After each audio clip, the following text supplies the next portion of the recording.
Hello, welcome. How's everyone? Finally, look, I got video, I got audio. I'm not zooming in and out. Woohoo! Look at you. I know. Making sure High tech. So high tech. High tech.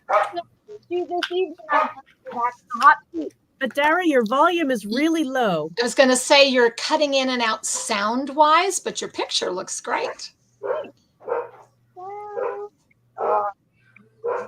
New headphones. I can.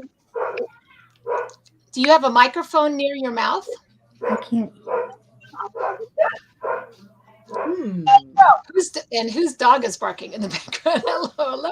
I don't have anybody barking in my place. So Okay. Well, hi, everybody.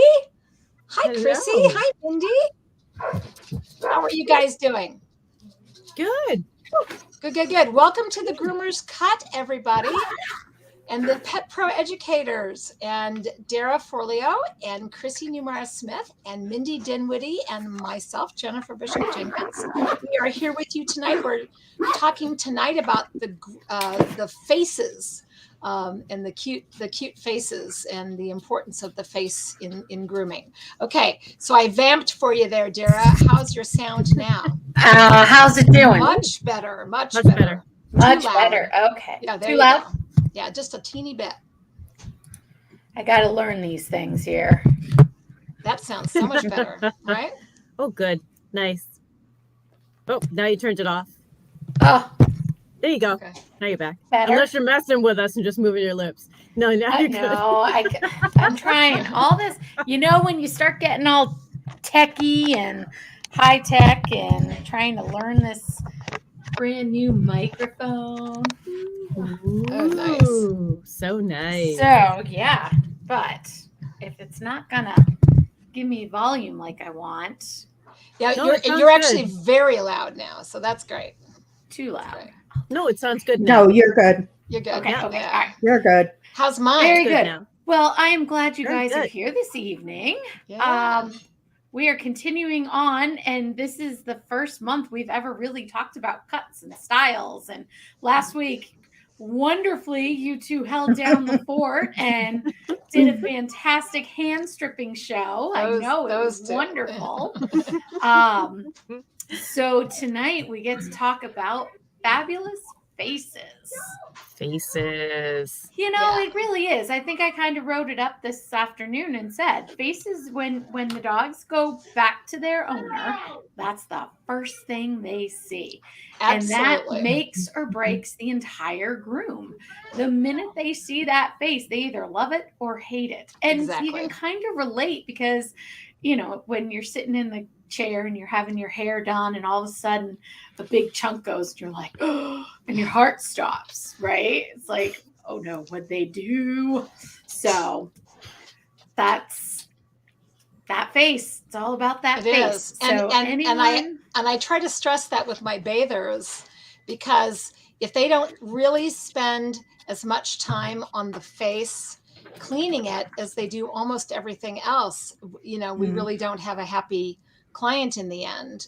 Whenever I've trained new bathers, it's almost always a struggle to get them to really give the face the time, especially because it's harder to bathe the face because they have noses that can get water in them and eyes that can get soap in them and things that you don't want to have happen. And so people have to be super careful and super gentle and use, products that are, tearless if possible or whatever.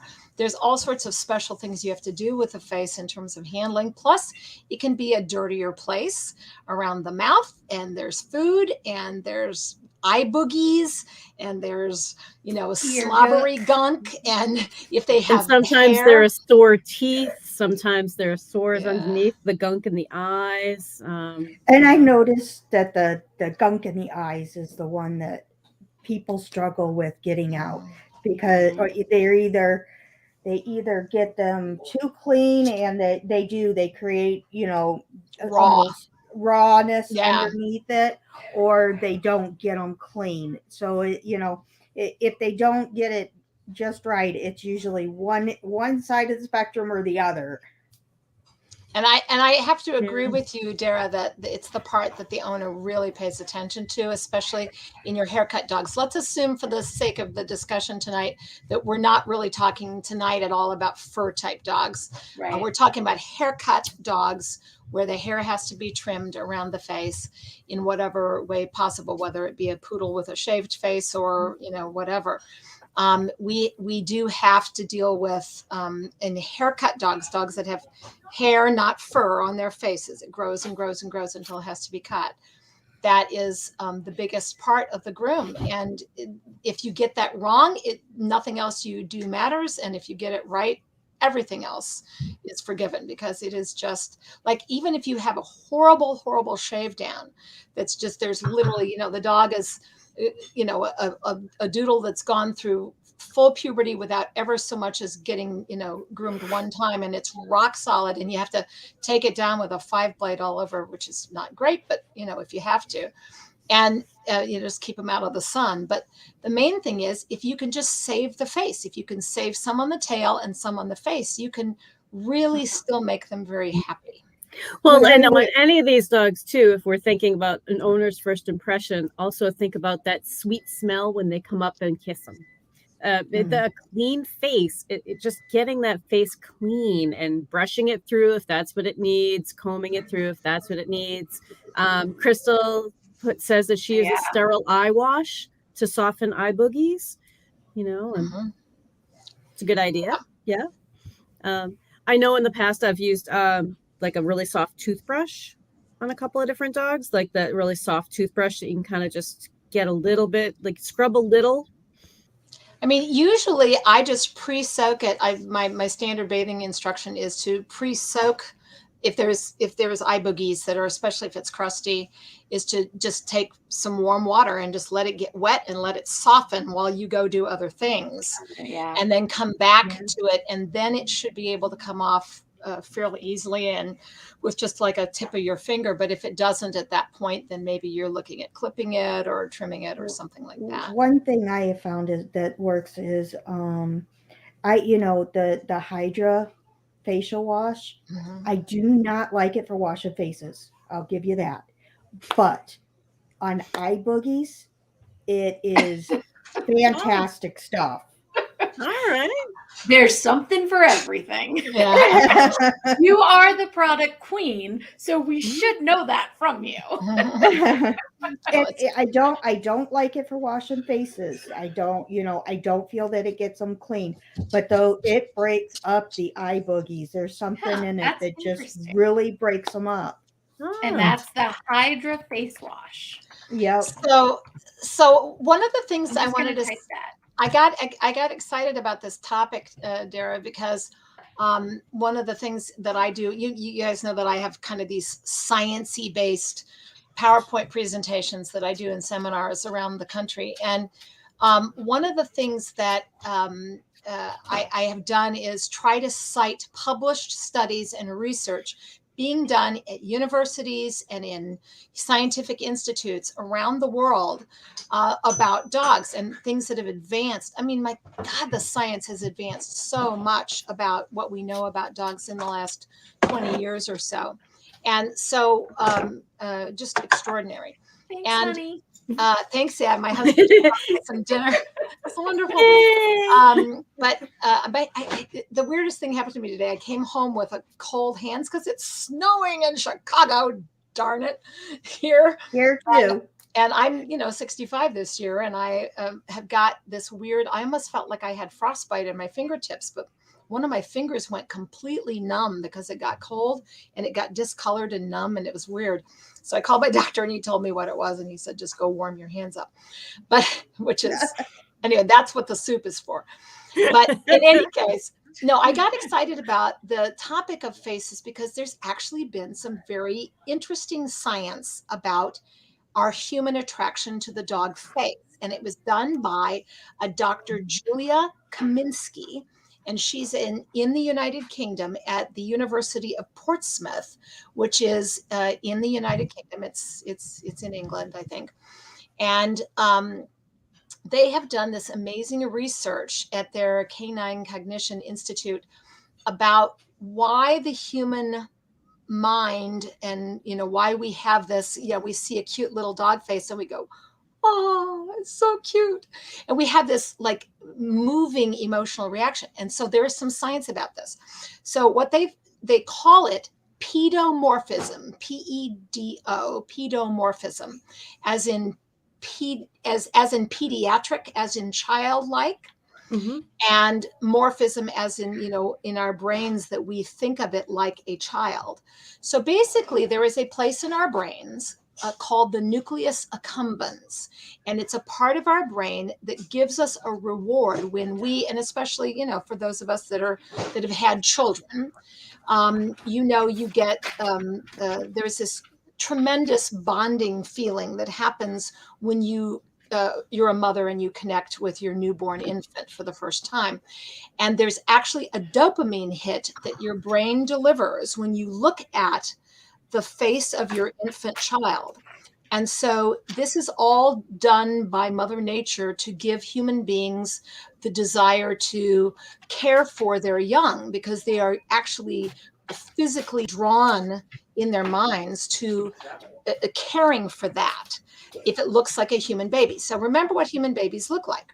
Their faces and their heads are much bigger than their bodies, okay? And this relates to grooming, okay? If you have a human being, an adult human being, our heads are 1/7 of our bodies, but when babies are born, their head is 1/3 of their bodies. So there's a lot of head and very little body. And they also have a very, very round head with a flatter face like all human beings have. And so when we see the face of a German Shepherd, they've actually tested that like long-nosed breeds don't trigger that reaction in people the way that a pug or a Shih Tzu or something that has a shorter, rounder face actually has the same triggering effect as the human infant does. And they actually proved that people looking at pugs and looking at little, Shih Tzus in Asian fusion style trims were getting the same kind of reaction in their brains. They were measuring this under MRIs.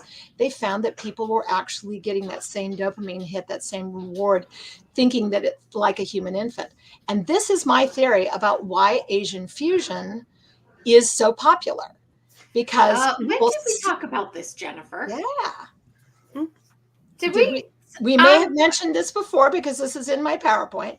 But these are scientific studies that have been published, but I am absolutely convinced that the popularity of the little round head is directly driven by this biology.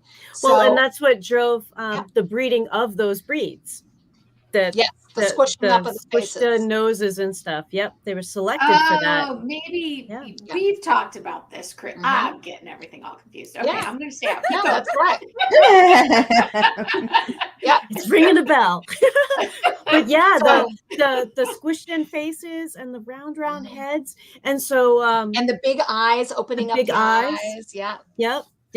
That we have a very different response to dogs and cats that have those kind of pushed in little faces, and Now is that the same center that Brian Hare works out of? No, he's in Duke University in the United States. He actually works on learning and cognition as well. But this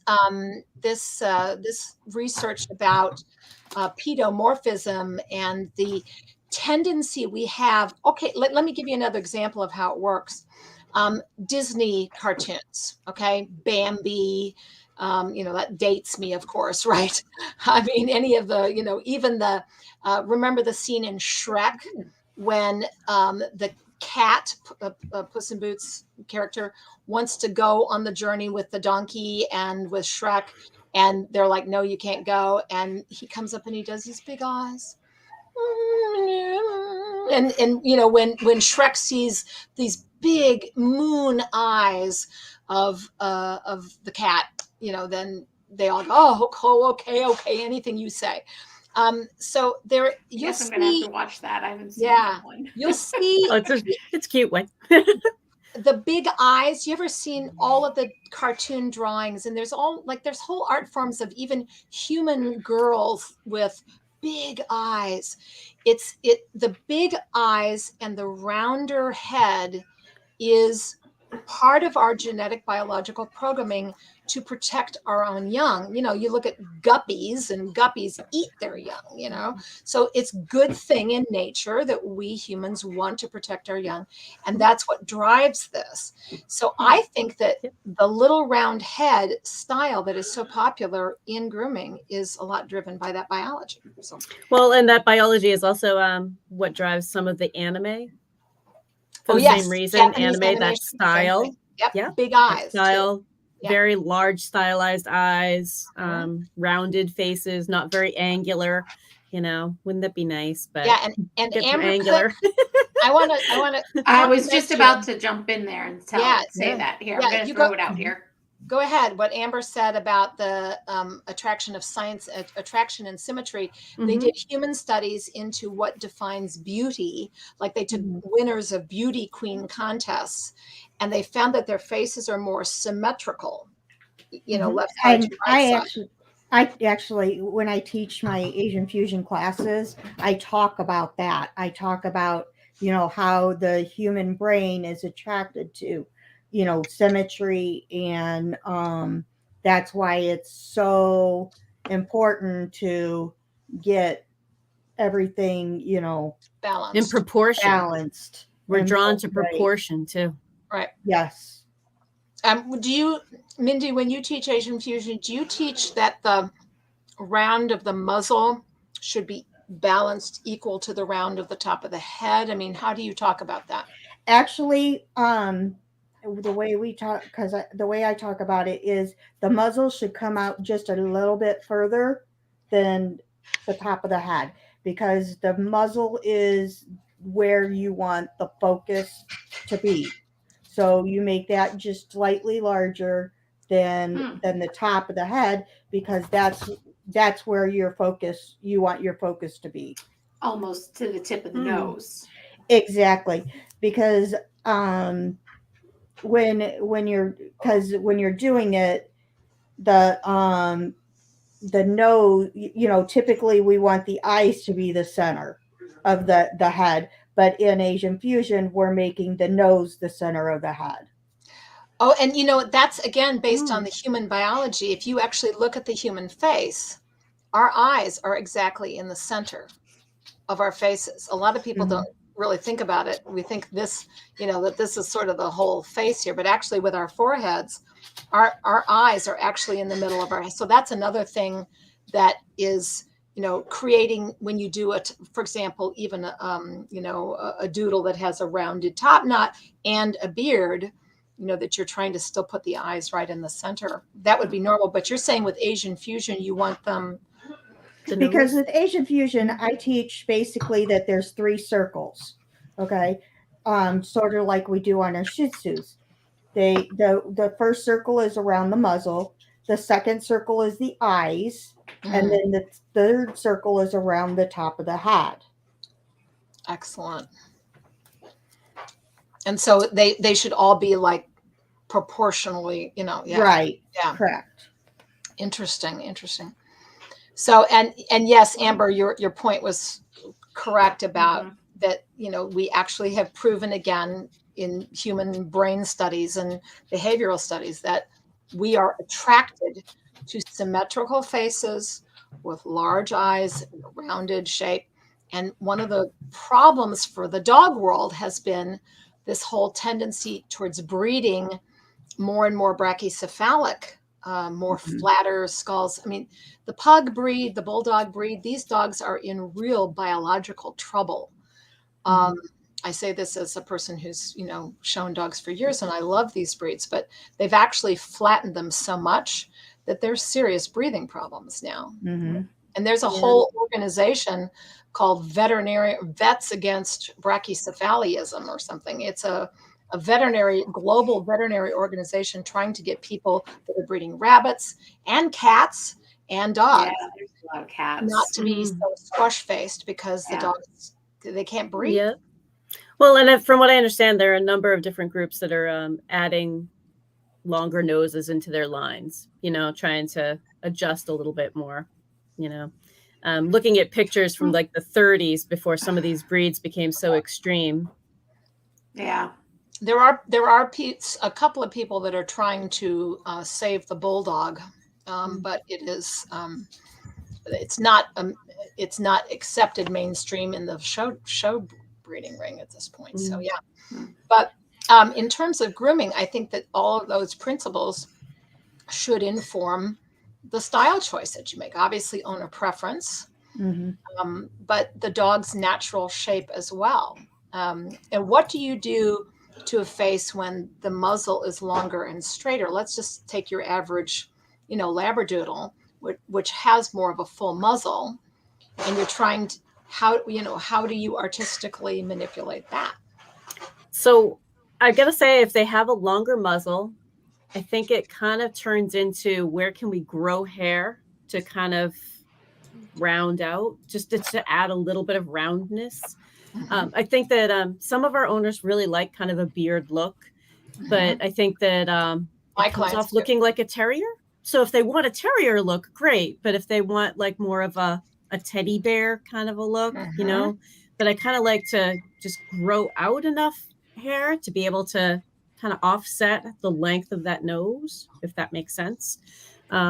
But I think it really depends on the owner, because then also we have like the standard poodles and stuff with like a very long nose or a perfect nose, we can put it that way. But but they have a longer face, and we shave that down and just proportionately change angles up at their head. And I guess it really depends. Really depends. I like round faces. Anytime I can put a round face on, I'm pretty happy. See, now if I was never successful ever at creating a round face. My entire pet grooming career, I was never able to make a round face. Even if it's a poodle coat that stands, like the hardest part is to do it when the coat doesn't stand out normally. Katie will testify for me. Did you have anybody really good to do it on, or were the ears kind of in the way? Because like a round face, if you have to maintain the ears, long ears, that's true. I don't. You want to know something? I just maybe it was me. I didn't have the patience. I didn't have I don't have that vision. But all right, but this is a question for Mindy, because you are the Asian expert. How do you Asian fusion expert? So how do you get, if it is a Shih Tzu or a Shih Tzu mix type, how do you get the donut to stand out sideways like that from the mouth? Do you have to use product? Yes. Yes. Okay. Yes, so what kind of products do you use? Typically, what I will do is take my comb and spray hairspray on it and brush it through that muzzle and make it stand out. Stand out this way. Yes. But it also then has scissor? And then scissor. Typically it has, I will also use a hand, just, a regular hair dryer too, and, stretch it out when you're while you're drying it. And then yes, you have to use product to get it to stand. Now there are some that have good coat that you just don't have to do that. Yeah, like a poodle. I mean, if I'm old enough to remember the days, and I have shown miniature and standard poodles, where we used to actually have style books that were common. This is way predates me in the grooming world, because you just don't see this anymore. But where we used to have different sizes of beards and mustaches. There was a thing in the 80s where different Shirley Calstone books. We have one of those books at the shop, Chrissy. It's a hardback. Yeah, and some of them would have Shirley Calstone, if I remember. Some of them would have the beard going all the way back over the edges of the mouth, and some of them would just have a little donut ring around the tip of the muzzle. So that used to be a thing, to shave a poodle face but leave it in a sweetheart.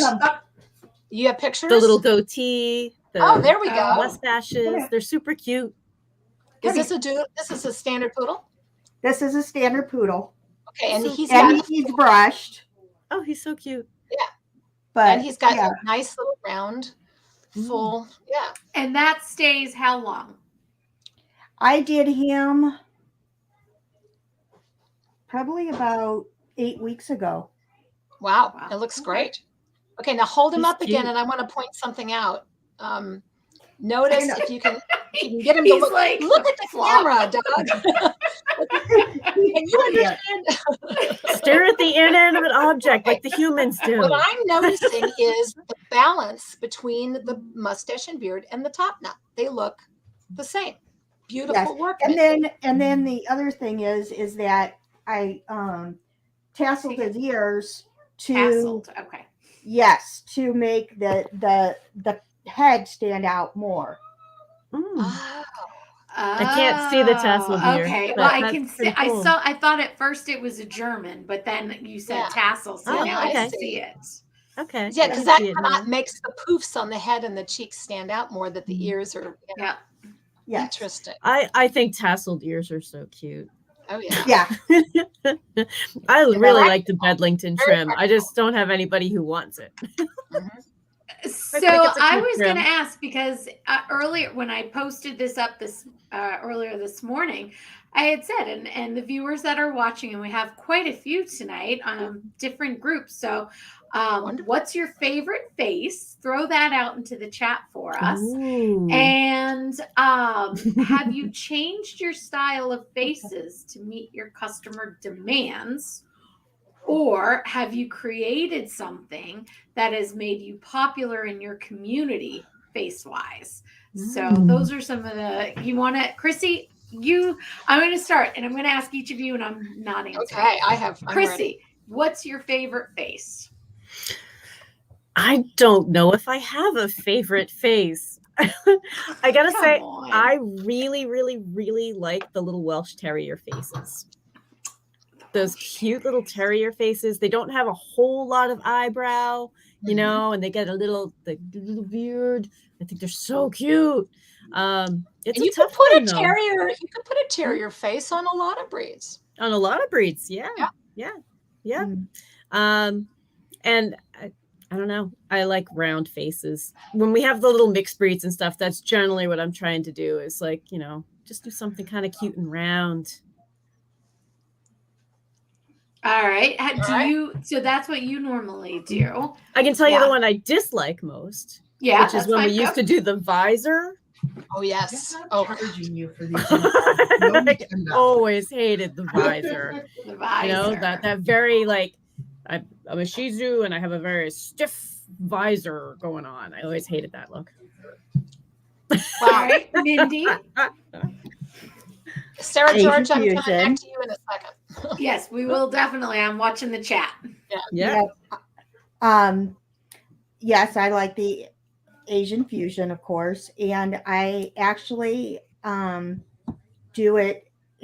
gotten quite a few of my clients on it because they always tell me I don't like this wetness and this food, and I'm like, So you know really what? short I said I can make that nice and short and do this really, really cute cut, and they stick with it, and I probably have a good anywhere from 40 to 60% of my clients are in Asian fusions. Wow. Some type. Wow. Not Nice. Jersey legs. Nice. But, yep.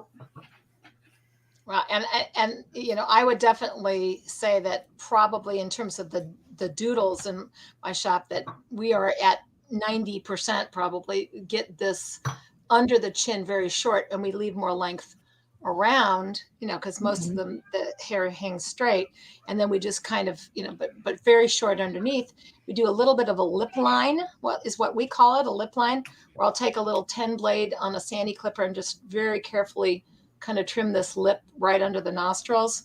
And if there's a lot of gunk sticking inside the lips, I'll go ahead and all the way around the mouth.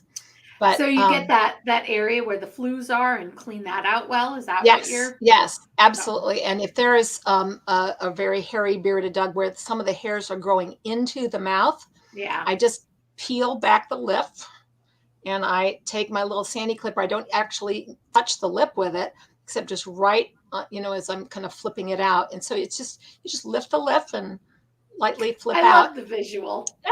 Sorry, I don't know whether you know, I don't have a dog demo it on. No, But I yeah. know. I love it. Show us and- on the hand puppet. That's great. My favorite, the signature doodle head at my shop is a kind of, if the hair is really floppy, we'll take a backward snap on and skim at the back forward, the occiput area. And then we'll, just kind of round it here, lay flat over the top of the muzzle here, but pretty short under here, angling back away from the mouth a little bit. Because of messy eating. So it'll be longer over on the sides of the cheek than right here at the front. So that's a very popular doodle face in my shop. But the one thing I did want to say about the I can't remember now. I lost my train of thought. Come back to me. No, I actually did want to say something about Sarah, George. Long eyelashes. Yes. Can I just say something about that? I find the eyelash craze, that's another anthropomorphism where people are trying to project onto their animals their own inability. It's mostly women, right? That say, oh, well, I can't grow these long eyelashes, but look at my dog, it can. And so they impose these, don't trim the eyelashes. It's horrible. And I won't allow that, because if the eyelash is catching on the cheek hair, every time the dog blinks and its eyelashes are caught and it can't even open its eyes without struggling to do so. So I will leave them as long as they don't touch the cheeks. See, and I always leave the eyelashes, and Jennifer, I can't grow eyelashes. I can't either. These are fake. These don't get done every 3 weeks. Well, and from a purely training point of view, anybody who's asking me if they can save the eyelashes, I'm like, are you working on having your dog hold still? Because that is extra above and beyond trying to save the eyelashes and scissoring to leave them there.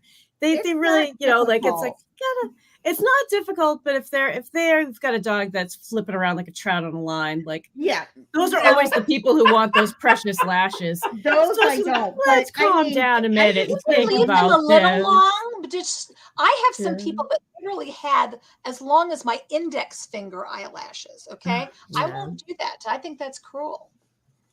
Oh, good. I love it. Sarah's agreeing with me in this. I'm throwing this out there.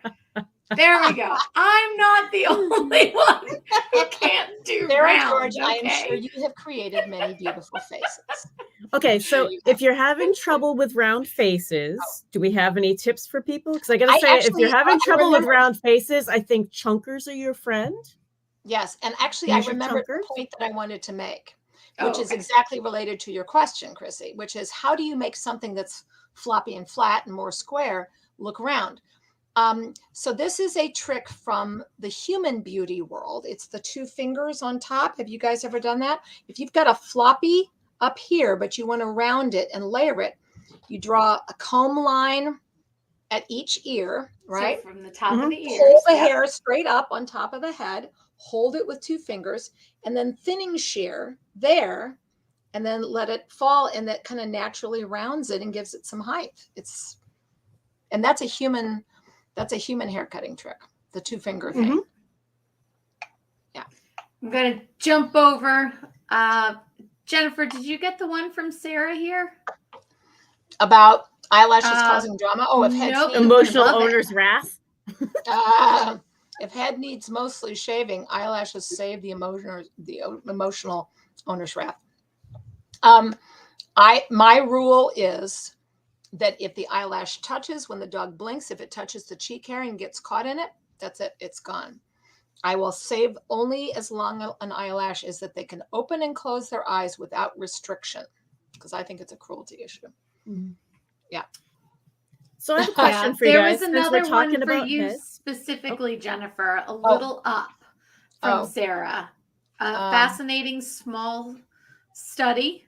Oh, yeah. So as Sarah said, a fascinating study could be categorizing pet cuteness. Oh, I agree with you. I think we should suggest this, maybe we could write to Dr. Julia Kaminsky at UK Portsmouth, because she is studying. She also, by the way, just so you know, she's the one that discovered puppy dog eyes. You know how dogs will give this, they have this little muscle right in their eyebrow area. There's no other canine that has that. No wolves have it, no coyotes have it, no jackals, dingoes, none of those other foxes, none of the other canine family members have the muscle right over their eyes that allows them to give you those, puppy dog eyes, where they show the whites of their eyes. And so again, little science here. You guys notice that we humans, we all have white around our eyes. It's called the sclera, sclera. The sclera is only in humans. It is not like, we are a primate. Remember the primate family. Chimpanzees, gorillas, orangutans, all the other primates have solid colored eyes that fill their eyeball. Only the whiteness around our eyes, it's occasionally a random genetic mutation in chimpanzees only, but not in any other primate. And it's only in rare cases in chimpanzees, but it's in all humans. So this is something that enabled our species as it evolved to branch off, and it has to do with eye communication. So let me just see if I can do this looking at the camera. But if you are nonverbal, primitive, and you're looking at, somebody with the whites around your eyes, and you can go, you can communicate, there's danger over there, or, you can communicate surprise or joy or whatever, because you've got the ability to communicate with the whites of your eyes. So puppy dog eyes, this looking up at you, showing a white part of their eyeball, which normally when you look at a dog's eye straight on, all you see is full color, right? Yeah. But if you see them lifting their eyebrows and looking up at you, showing white underneath, that is a specifically adapted behavior that dogs developed in order, this muscle over their eyes. Again, Dr. Kaminsky found this, designed to emotionally manipulate us human beings, because we look at them and we go, what it is. It is all about manipulating us. That's for right. Cookies. That's right. Stop. It is not. Oh yes. Well, and also, I even had to check it out on her. I wanted. So, but yes, Sarah, I agree. The other thing about the whites of their eyes is that if the dog is looking kind of side eye at you, and you're seeing that's referred to as the whale eye. That's a dog who is really stressed. So like they're kind of going like, oh my God. It's almost like they don't want to look. It's like you're watching a horror movie and you're like, but that side eye is another time that you would see white in their eye, the sclera. And that's definitely a communication. It is definitely a communication. So anyway, there's a lot of interesting research. There's left gaze bias. Dogs will show left gaze bias like humans do, but only when they're looking at other humans. They read the sides of your face from the left to the right. And that is actually, they did prove that in brain studies as well. So, but I agree with you, Sarah, that a study about what categorizes pet cuteness, in terms of symmetry and asymmetry and all those kinds of things. I actually sort of think if you read Kaminsky's work on pedomorphism, I think that you'll see that she is kind of already talking about that. Yeah. I'm going to jump back up here because Groomer Jen does primarily doodles also, Jennifer. And she said she started with long beards and she switched to the rounded heads because of owners complaining about dirty mouths. And Amber does a lot of, so I'm guessing the undercut muzzles on the doodle is the same thing to help with the matting and the moldy, drippy water in the beards. Oh, here he comes. It's showtime. So my question for you guys, since we're talking about heads, one of the things that I just can't get into are ponytails. Like the ponytails. I mean, unless you're actually like wrapping a poodle, keeping them in wraps, but the idea of like this one little ponytail that's always, I just think they look so uncomfortable. Like it always looks like it's just pulling too far on one side. Do you guys do ponytails? Do you like them? Only when I have a couple of Don't- Yorkies where they want that. They came to me that way, you know. Yeah. But are you talking ponytail as opposed to top knot? No, I'm talking about pulling them up in a rubber band, right? Yeah. And then But top knot. But is Yeah. that what you're talking about, Yeah. Chrissy? The That's top what I'm knots? talking about. Yeah. That yeah. I just find that owners don't take care of them. And right. And then they get matted. but The rubber bands. I don't know. I didn't never really got into the look, unless it was like I said, when I was working with the poodles and we were getting them ready for show and always had them in bands, but we were constantly taking those down and working on them. I do have some that I Mhm. do in ponytails, and those are clients that we've talked about. Look, this can't stay in all the time, can't stay, and if they get to where they're rubbing on furniture and stuff, then it needs to come out. And typically the ones that I have in it are like 2-weekers that come in every 2 weeks. And so, because the thing I don't do a lot of is the ear bows either. I don't put a lot of ear bows in because of that reason, because they don't come in enough. They don't take them out. They leave them in and then they get matted and everything. So I don't do a lot of ear bows. I have an ear bow horror story. You guys want to hear it? You want to hear it? Sure. Yeah, we had this one client. He's like, sure. Yeah, you know what's coming. Okay. Probably, right? So we had this one little Shih Tzu mixie. It was like a cabochon or something that always wanted ear bows and always had to have the ear bows. And we faithfully did them. And we always tell them whenever we put in a bow or a rubber band, we always say, in 3 days, this comes out and you comb it out and you do something different, or you have to do it yourself and maintain it, but never leave this in more than 3 days. That's what I always tell people. So anyway, this one dog was being cared for by a house sitter for a long weekend or something. No, it's like a week. And they, didn't have these instructions from us. The dog was left with, bows in the head. Well, and in fact, I even think that the owner had said to the sitter, don't let the bows fall out or something. But the bow fell out. And she put it back on because the rubber band was still attached to it. And she wrapped it around the whole ear because she didn't know it was only supposed to go into a piece of hair. And the dog lost the outer part of its ear.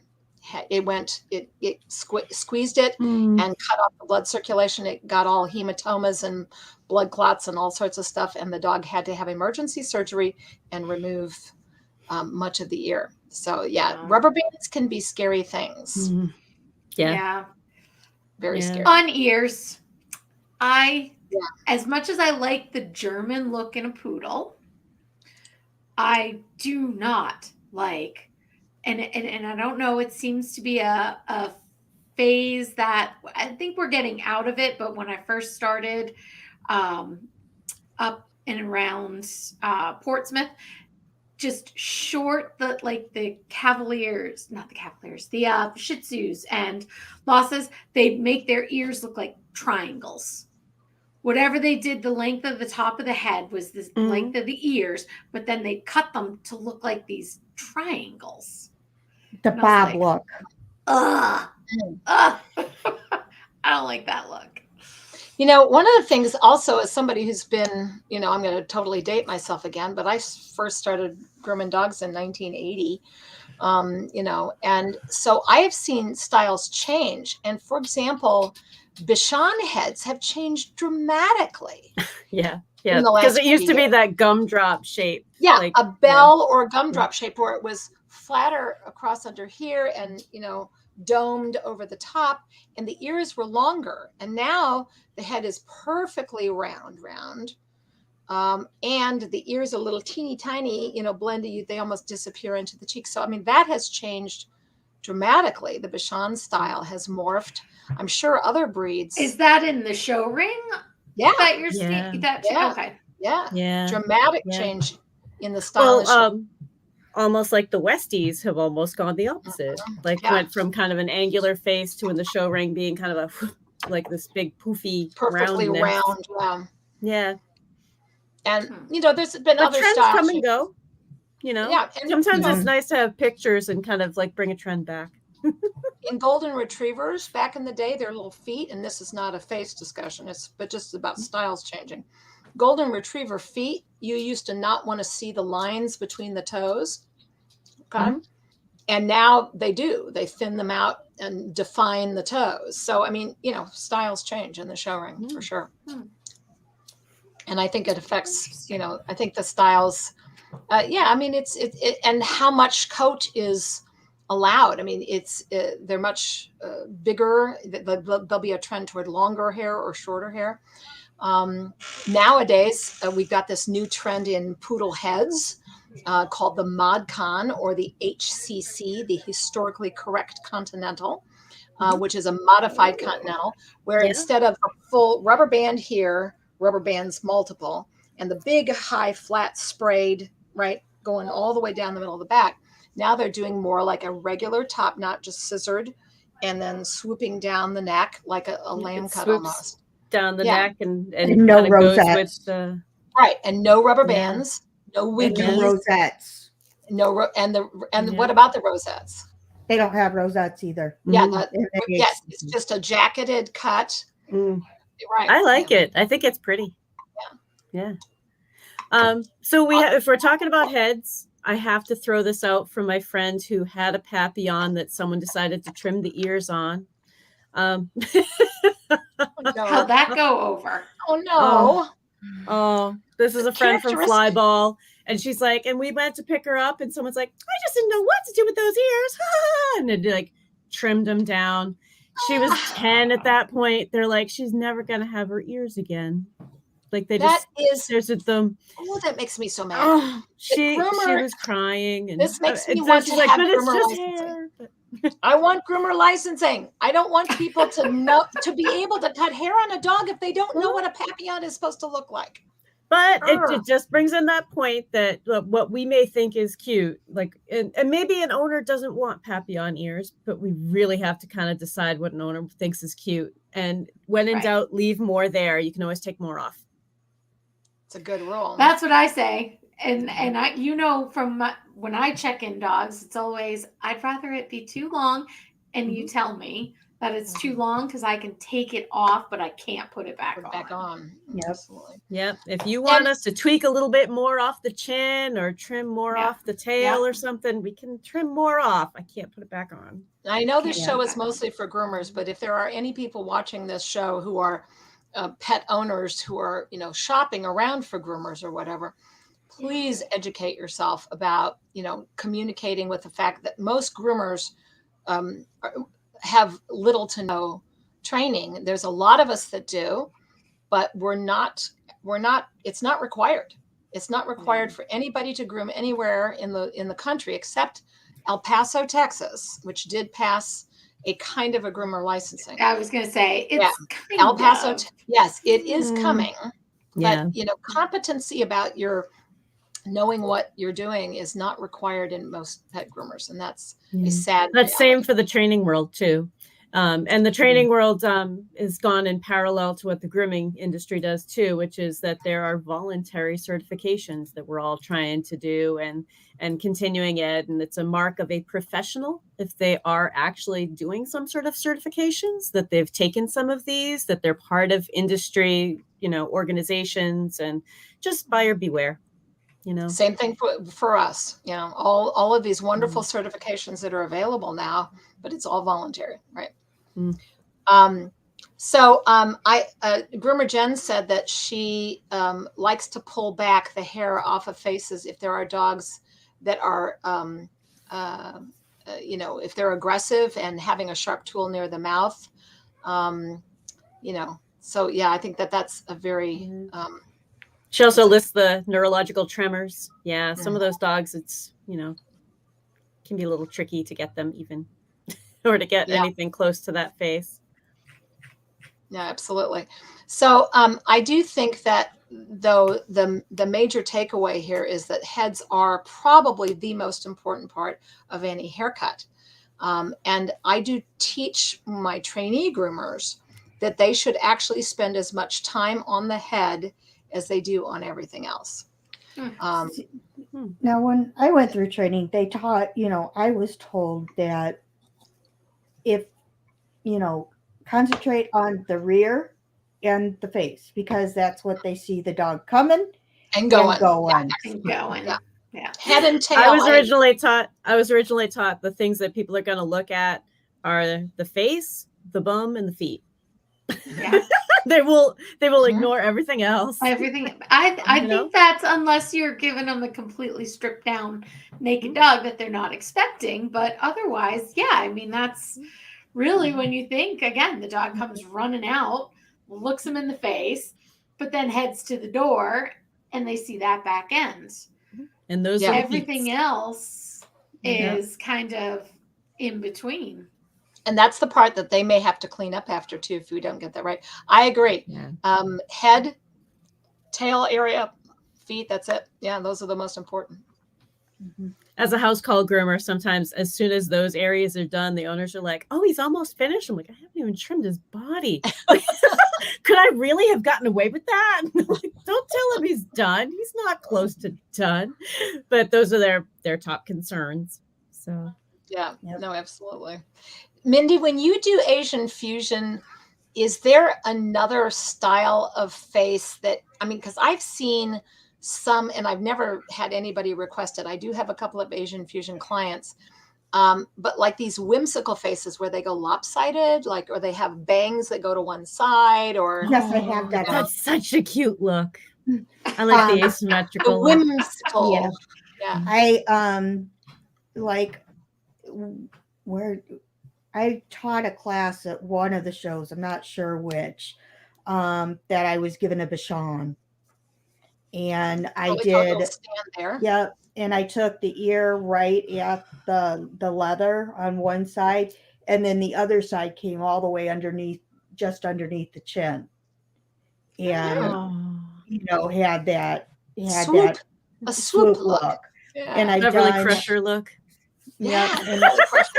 Hey, Chrissy and I know that reference. That's a Star Trek reference, people. Okay, that's why Chrissy and I are like, I got nothing.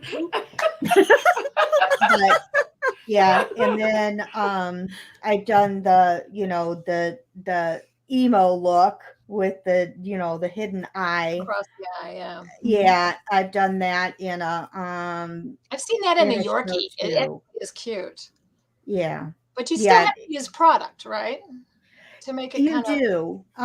Because these aren't, traditional, the way the dog's hair lies, kind of cuts. You have to know your products. You have to use the products. And like, do you use like almost like a dippity do gel, kind of, do you ever use stuff like that? Yes, I do. I have okay. I'm going to bury myself here. I have in my shop 16 foot of shelving. That is all products. Boy, I thought I had an addiction. Wow. I want a picture. I thought I was product addicted. Yeah. And it is I mean I'll have like 3 different kinds of mousse, or I'll have products that do the same thing, but they don't do the same thing because they interact with hair differently. And I'm not saying that everybody needs to go out and get all these products and everything, but there are products that if this is the kind of stuff that you do, then these are the better products for that. I mean, all the show dog people are using hairspray on the faces. They're using dog appropriate hairspray. They'll cover up the eyes and they'll take their finger with the hairspray and make that Shih Tzu top knot bubble. They do that bubble thing when they band it up, and then they they pull it back and they make a big bubble in front of it. The facade is that it's all natural.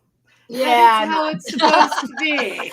Make it look Look at effortless. that dog. Make my dog look like that, because they do in the show ring, but Oh, people don't know that.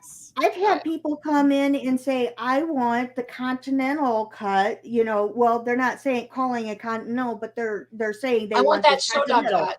Yeah. Exactly. And it's like, do you realize that's the only time that dog looks like that? That any other time it's like bands and They're in curlers, basically. Yeah. yeah. Unless it's the historically Oils. correct continental. Right.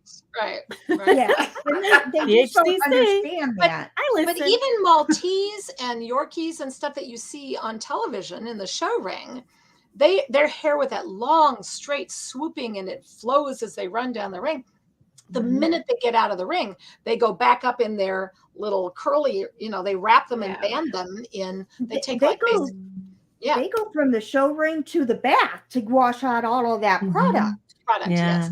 Because that's the thing damaging. is I don't want to use a whole lot of product on pet dogs, because the thing is when you do that, you're going to create breakage. You're going to create damage in the hair, dryness, and everything else. And so you have to balance a look with product that isn't going to damage the skin and the coat. Yeah, that's so true, because people in the show ring that use product, they wash it out immediately. Absolutely. I got a question. Yeah. It's a face question. Soft-coated Wheatons. Fall or no? How depends on the owner. Owner preference, yeah. It's all owner preference. I have some with and some without. Oh, how do they see? So with them, how do they? I mean, if you're doing it correctly, doors. If you're doing it correctly, the hair is only in the middle, and then it fans out. But actually, the corners of their eyes, the middle of their eyeball out is supposed to be trimmed. It's only in the middle of their eyeball, so they still have. And the Kerry blues are similar. Yeah. You got the Kerry blues, you got the Bedlingtons, you got there's quite a few of them like that. That they have the hair that kind of impedes in their vision. Yeah. That's sort of this band right in front. A lot of your terriers have that because they're sticking their faces down in the ground after things with sharp teeth coming at them, and so it's protective. Yep, the Schnauzers, the Scotties, things like that. That's the same reason for them too. Yeah, so almost every style, all terriers have some sort of, except for the smooth coated ones, have some sort of facial hair style, and that's usually the body styles on the short-legged terriers and the long-legged terriers are all the same, but their heads are unique. And that all has to do with the kind of terrain and the kind of vermin that they would go after. And that's where tasseled ears came into effect as well, because it protected the tips of their ears. Yeah, to leave hair on them. So, Sarah George, you can call me anytime, honey. We love you forever. I'm about 3 hours from Chicago. I love Sarah. She is a wonderful human being. Yeah. We always have one. I think you're there. You two are the closest because we're not. No. Sarah and I we only see each other at the All-American, but yeah, we definitely. You may have a personal lesson anytime, Sarah. Not that you need it. Yeah, or you can, if you want to take a trip to the seacoast. Yeah, we always do day-long personal, privates, whatever you want at the school. Yeah, and it's beautiful there. Well, and if you want to practice things around heads, when I was first doing an apprenticeship, learning how to groom, we were just working someplace where just about every dog was in something short. So I did a lot of trims on dogs that were going to be taken down short anyway, which might feel defeatist, but it was fine, But if you have a dog that's going to be taken down short, play with the head, do a couple different head styles before you take it short. If we have the time and a dog that can manage that, like spend some time just practicing and goofing off, make something asymmetrical, what's the harm? Another good thing for practicing is they have the lollipop dogs. The heads. That are just the heads. It's like a And model dog that's only a head and not a body. Yes. Yep. Yep. Those they That's a great have idea. the complete model dogs. Yep. Oh, Portsmouth, New Hampshire. Yeah, Oh, yeah. Sarah, Dara's Whole Pet Northeast. Academy is located on the beautiful seacoast of Portsmouth, New Hampshire, but it's Mhm. also online for everybody else. And she has another location now. Mhm. That is, Yeah, we're in New Hampshire still. Yep. yeah. Yep. Katie's So, location. Katie's in Wilton. In Yep. the mountains. That was wonderful. The mountains. Got it Well, covered. I think this is a fascinating and important topic, Dara. Thank you so much for letting us Yeah. talk about faces. It is really, I think everybody would agree that it's the most important part of the groom. I think so. It was Yeah. good. I wasn't sure what to expect of tonight, but it was good. I know Chrissy was like, "Oh God, am I gonna talk with just her tonight?" That's what I get for being reliable. You know, Chrissy, thank God you were reliable during the month that we were talking about behavioral things anyway. God, I know. Yeah. Well, see, I set these up just to Yeah. flow with everyone. Yeah. So I knew, I that didn't mean to be Mindy gone is for all that. I so wanted good to, at this. I wanted to be And, present for all of those. Next week we're completely talking about just scissoring. Ooh. So, Nice. and who better than Ooh. Mindy? And Yeah. and I mean, I know a little bit about shears, Mm, but you know a from little working- bit, Miss from Evolution. working in the booth, yes. Yeah, So yeah. I can talk that way, but Yeah. talking about shears and scissoring and the types and what kind of shears and what kind, I think that's going to be a little bit next week of an education. And keeping your wrist healthy. Actually, that's a good reminder to all of us that are doing this broadcast from our homes to maybe bring home from our salons some samples of the different styles so we can physically show them. Okay. Yeah. That's good. Mindy, I'm going to rely on I'll have to rely on you guys for the evolutions because I don't have them at home. Sarah's last comment, if I can Yeah. just make one last closing comment about asymmetrical. She's saying that she says it's asymmetrical, but sometimes she just doesn't think she can scissor it all that well. Actually, I think all grooming of faces, because I see this in my trainees every day. We have problems with right-handed, left-handed. Every single time I have a left-handed groomer she's been grooming a year and she's very good. But I definitely am still seeing the ace, like on her not good side, which is the opposite of my not good right-handed side. She always leaves the one side, at least, not always, but she's working on it. But it's very common for people, anybody grooming, especially faces that are trying to create symmetry, to have a right-handed side that's better than a left-handed side or vice versa. So also be really careful, maybe stand back and look at balance and have somebody else check your work. Use a mirror. I was going to say mirror. mirrors are your best friends. And also, if you know that you have a side that's more difficult for you, for me, for a long time, it was the left-hand side. So I would do the left first because I'm more likely to be able to match it on the other side. That's a very good idea. So do your more difficult side first, and then your more skilled side, and then eventually you won't have a more difficult or more skilled side. You'll be fine either way. That is such a good idea. When I was training new groomers, I always did the right side, and then I tell them, okay, now match the other side. Match that. Because it made them think more. It made them consciously think more because it is the harder side for them. Yeah. And it, so if they mastered that left side, then they were, they were golden. That is and that's also a great teaching a strategy as well. So Sarah's left-handed, but scissors righty. Ah, okay. I actually run into that a lot. I have a lot of people come up at the booth. They force themselves because the scissors are better, right? Well, it's not so much that is that there's just not the variety of shears for left-handers. Right. so they force themselves to that right hand, and they'll come up, well, I'm actually left-handed, but I do, I scissor with my right because that's what I find.